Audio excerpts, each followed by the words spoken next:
नमस्कार दोस्तों, स्वागत है आप सभी का मेरे चैनल में। हर हर महादेव, भोलेनाथ की कृपा से आप सभी की मनोकामना पूर्ण हो। दोस्तों, जैसे कि आपको पता है आज 8 मार्च है और आज महाशिवरात्रि का दिन है।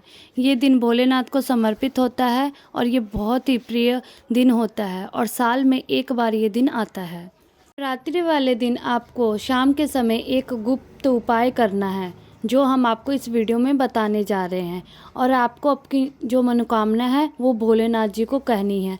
ज़रूर आपकी मनोकामना पूर्ण होगी। भोलेनाथ की कृपा से आपके जीवन में कभी कोई परेशानी नहीं आएगी। आपको अपने घर में एक गुप्त दीपक जलाना है। तो वो कौन सा गुप्त दीपक होगा आपको हम बताने जा रहे हैं। गुप्त दीपक का मतलब ये होता है कि जिसके बारे में हमें पता ना हो। आपको क्या करना है, आपको शाम के समय रात को महादेव जी के मंदिर में जाना है। वहाँ पर आप जा कर के देखेंगे कौन सा दीपक जल रहा है, क्योंकि वहाँ पर जितने भी दीपक जल रहे हैं वहाँ पर आपको ये नहीं पता होगा कि किसने कौन सा दीपक जलाया है। आपको क्या करना है, शाम के समय आपको शिव मंदिर में जाना है और वहाँ पर जो दीपक जल रहा है उस दीपक के अंदर आपको थोड़ा सा घी डाल देना है, अपना नाम और गोत्र बोल करके। अगर बस आपको इतना सा कार्य करना है, फिर देखेंगे आप ये महाशिवरात्रि के दिन में आपके परिवार पर या आप पर कोई भी संकट नहीं आ सकता है। आपको मैं दोबारा बता देती हूँ, जैसे कि अगर आप शाम के समय शिव जी के मंदिर में जाएंगे, वहाँ पर आपको कई दीपक जलते हुए मिलेंगे।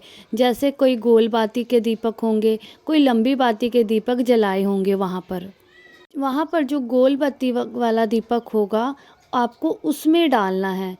पर आपको ये जिसने ये गोल बत्ती का दीपक जलाया होगा वो आपको पता नहीं होना चाहिए कि किसने ये दीपक जलाया है।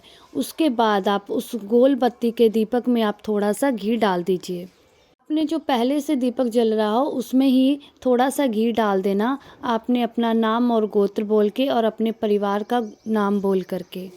जो भी व्यक्ति शिवरात्रि की रात में ये उपाय करता है, ये गुप्त दीपक वाला, तो वो उसके घर में भगवान भोलेनाथ की कृपा से खुशियाँ आना शुरू हो जाती है। हम आपको दूसरा उपाय बताने जा रहे हैं। दूसरा उपाय उन लोगों के लिए है जो कहते हैं कि हमारे घर में कलेश बहुत रहता है, हमारे घर में आए दिन कोई ना कोई परेशानी रहती है, तो उनके लिए ये दूसरा वाला उपाय है। घर में परेशानी ही रहती है, घर में एकता जैसा कुछ नहीं रहता है, कोई कोई कार्य करता है, कोई किसी की बात नहीं मानता है, तो उसके लिए ही आप ये वाला उपाय कर सकते हैं शिवरात्रि वाले दिन। आपको क्या करना होगा, आपको शाम के समय शिवरात्रि वाले दिन आपको ये 2 दीपक जलाने होंगे आपको अपने हाथों से। सबसे पहले आपको एक दीपक लेना होगा, उसमें आप चौमुखी दिया लगाओगे, मतलब उसमें आपने 4 मुख की तरफ दिया जलाना है। आपने 2 बहुत लंबी बत्ती लेनी है और 2 लंबी बत्ती से आप उसकी 4 बत्तियां जलाओगे। आपको इस बत्ती को पहले आपको इस दिए को किसी थाली में रख लेना है, उसके बाद आपको इसको जलाना है। उसके बाद आपके घर में जितने भी कमरे होंगे, जितने भी रूम होंगे, आपको उस दीपक को लेकर के उतने ही रूमों में आपको घूम लेना है। किचन में भी दिखा लीजिएगा, पर आप सिर्फ वॉशरूम में नहीं जाइएगा, बाकी और स्टोर रूम कहीं पे भी आप ये दिया दिखा सकते हैं। उसके बाद आपके घर का जो मेन गेट होगा उस मेन गेट पर आपको रख देना है, किसी भी साइड आप वो दिया रख सकते हैं। ये कामना कह के रखना है कि आपके परिवार में और आपके जीवन में हमेशा खुशियाँ बनी रहे। ध्यान रखिएगा, इस दीपक में आपको घी का दिया लगाना होगा, शुद्ध गाय का घी ही रखना होगा, उसी से आपको ये दीपक जलाना होगा। और जो दूसरा दिया है वो आपको बेल के पेड़ के नीचे लगाना होगा। ध्यान रखिएगा जो बेल का पेड़ है वो बड़ा होना चाहिए। और अगर पेड़ के नीचे आप महाशिवरात्रि वाले दिन दिया लगा रहे हो तो आपको 2 बातों का ध्यान रखना होगा।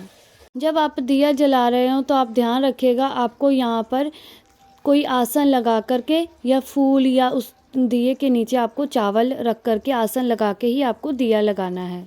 आपको कौन सा दिया यहाँ पे लगाना है, आपको गोल बत्ती का घी का दिया ही लगाना है, ध्यान रखिएगा। वो आपको यहाँ पर लंबी बत्ती का घी का दिया लगाना है। बेल के पेड़ के नीचे उपाय कर रहे हो तो आपको यहाँ पे लंबी बाती वाला ही लगाना है। उसके बाद आप दिया जला लेंगे, फिर आप चले जाना और थोड़ी देर के बाद आप आना और बेल पेड़ के नीचे आप थोड़ी सी मिट्टी उठा लेना। आप अपने घर में किसी भी कोने में ले जा कर के उस मिट्टी को रख देना। आप देखेंगे अगर आपके घर में माँ लक्ष्मी का आगमन नहीं हो रहा है तो ऐसा करने से आपके घर में माता लक्ष्मी का आगमन शुरू हो जाएगा। तो ये शिवरात्रि के दिन आप शाम के समय ये उपाय ज़रूर करिएगा। भोलेनाथ की कृपा आप पर बनी रहेगी, आपके घर में सुख शांति और खुशी बरसेगी, खुशी बरसेगी, खुशी बरसेगी।